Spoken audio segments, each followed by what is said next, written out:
काल पाऊस 5 वाजता 4च्या दरम्यान पडला. सोयाबीन आमचं काढायला आलेलं समजा वाहून गेलं. मग ही सध्या काढण्यात मग आता येत नाही चिखलामुळं. मग आम्हाला काय मदत समजा शासनाकडून मिळते आता पुढील रान नीट करून पेरायला करायला काय समजा त्याची आम्हाला मदत मिळाली. तेवढ्यासाठी पंचनाम्याचा आला रब्बीचा आता हे ह्यातलं थोडं सोयाबीन येईल का हाताला? नाही येणं शक्य नाही, कारण का आता ही आता ऊन रान वाळत नाही, वाळलं तर समजा फुटून जात आहे. नासल्या गेले नाही पावसाने. रब्बीसाठी लवकरात लवकर काय जे आम्हाला मदत मिळते एवढी द्यावी म्हणजे रान आम्हाला दुरुस्त करून पेरता येते. तुमचं नाव? माझं नाव परशुराम श्रीपती शिंदे. काल झालेल्या अतिवृष्टीमुळे आमच्याकडे पर्जन्य भागामध्ये 168 मिलीमीटर असा पाऊस अतिवृष्टी झाली. त्या अनुषंगाने आम्ही शेतकऱ्यांच्या बांधावर पोहोचलेलो.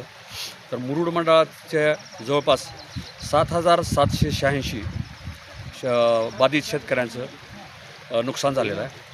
तर ते एकूण जे आहे क्षेत्र 8,688 जे खातेदार आहेत त्यांचं सोयाबीन या पिकाचं नुकसान झालेलं आहे. तरी त्या ह्याच्याने मी इथं पंचनामे करण्यासाठी आलेलो आहे.